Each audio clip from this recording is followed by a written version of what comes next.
Welcome back again to another edition of Small Space Gardening Collaboration. This month we're talking about keeping outside things from our plants that would take them over, whether that be insects, disease, animals, things like that. So for me though, I primarily don't have any of those issues for the simple reason that my flower beds are raised beds.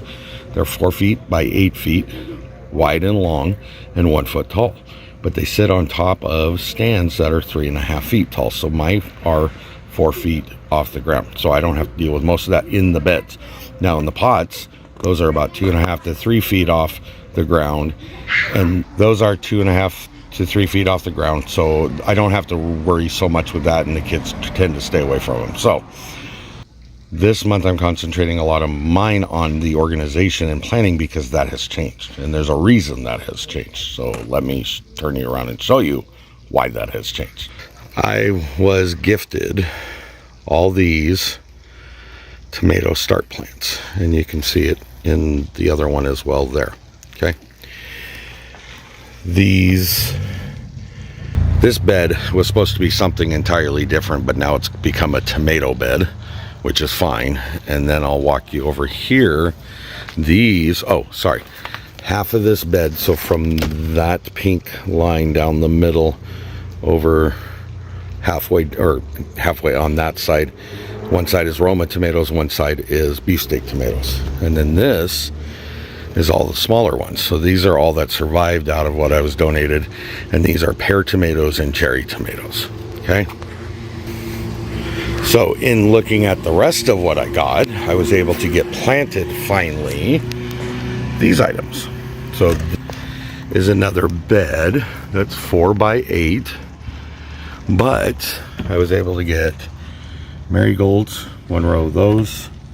I have 2 rows of 4 o'clocks, mixed colors, and then the rest of this is all intended, it's mixed varieties intended to draw pollinators.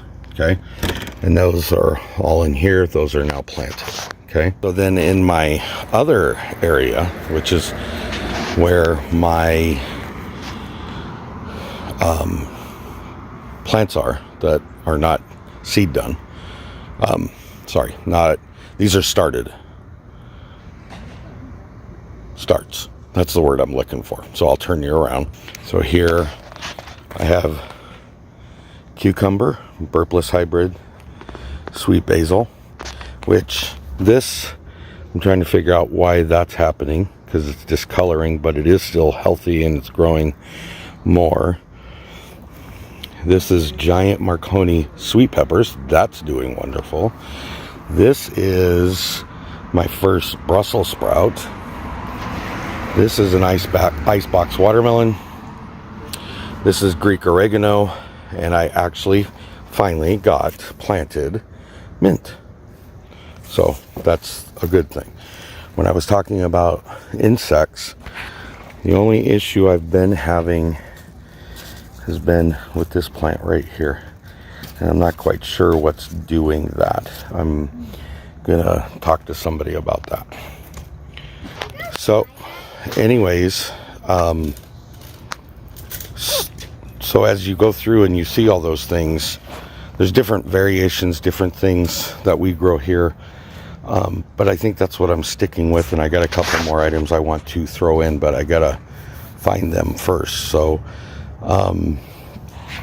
primarily when you go through and you look at what you're going to grow, as well as what is in the environment and what you need to do to protect your crops, it's a consideration you have to give to whatever those things are.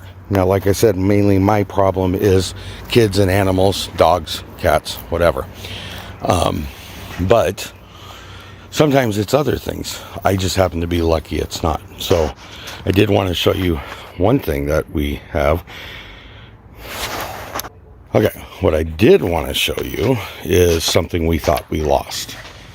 Let me turn you around.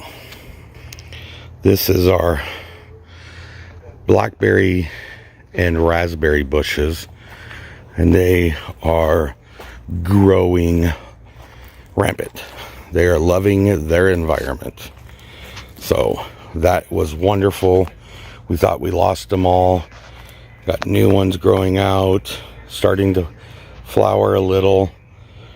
And that's, I got a bug right there. I haven't had any bugs, and now I got bug. Anyways, so as I said, when you're going through and you're trying to figure out how you lay out your land, just be careful and wary of the environment, those things that can harm your crops or the plants or whatever you want to call them, but that's what they are. So thank you, and look in the description box. You'll find all of our information, and I welcome everybody to check out all the collaborators, because they have a lot of information and a lot of different ways you can look at how to grow different items in different situations. So thank you to Bloo over at Bloo Self-Reliance and Steve at Digwell Greenfingers for inviting us, as always, and we'll see you guys next month.